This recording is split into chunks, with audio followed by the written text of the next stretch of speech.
My wife bought me a new shirt. I like it. How do you like it?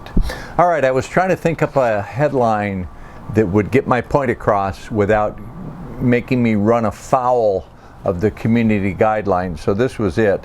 Step by step to a new, sustainable, inclusive world. Yeah, the world is going to be full of equity. It's going to be sustainable, inclusive, and it's not going to be run by the US dollar. I've got a couple headlines that show you where we're going. All right, first headline comes from Argentina. In Argentina, getting a new SIM card will now require giving up biometric data. And the subheadline reads, Extreme Privacy Encroachment.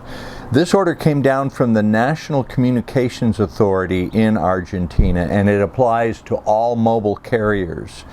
As I talk about this, here's the obelisk in downtown Buenos Aires, placed there by the owners of the world, just to let us know who's in charge. When you see an obelisk like that, that is someone marking their territory. All right, the reason they're going to require biometric data to get a SIM card, they're saying it's going to increase security and, of course, prevent identity theft.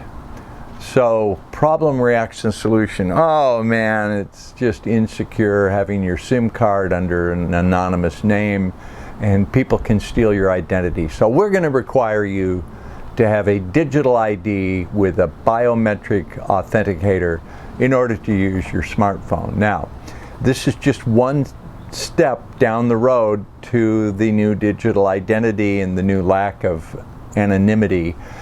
Will people fight back against this? Well, they may grumble, and they may comment in YouTube comments like, I'll never put up with that, we're going to fight back. But when it comes time to get your new phone card and a new phone, you're going to have to do this.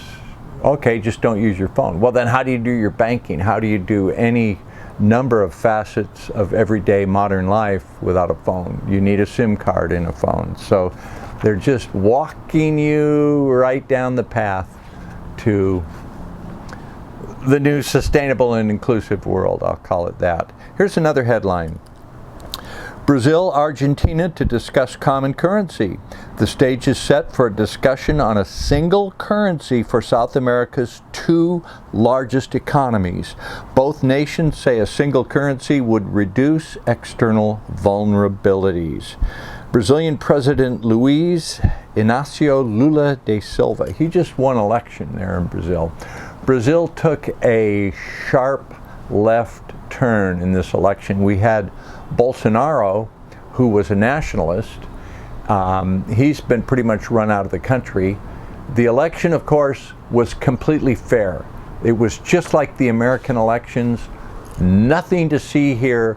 No chance of any improprieties, no fake ballots. It was all on the up and up, and they've taken a left turn.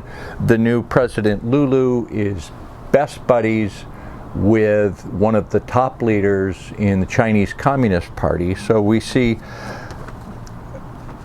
Brazil going to go, well, the world is going to a communitarian government based on the Chinese model. And so these two nations, it's significant. They're going to call their new currency the SUR, S-U-R, SUR. That means south in Spanish.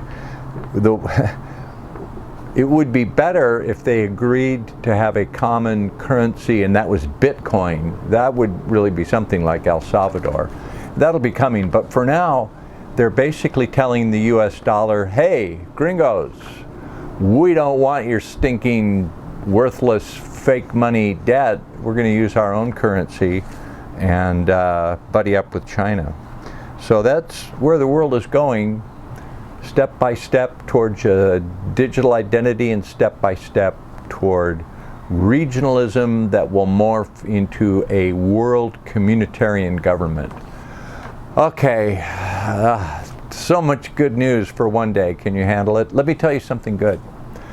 Bitcoin, I'm about to do a segment with our technical analyst, Marty Hibbs, and I've been on the phone with him all week. very, very positive. Bitcoin is holding at 23,000. He did not want to see it drop back down to 22 or 20,000. The fact that it's consolidating, the altcoins had a good run this week. Bitcoin is just holding steady there around 23,000. We need to push on through. Another overhead level will be 24,500 to 25,000.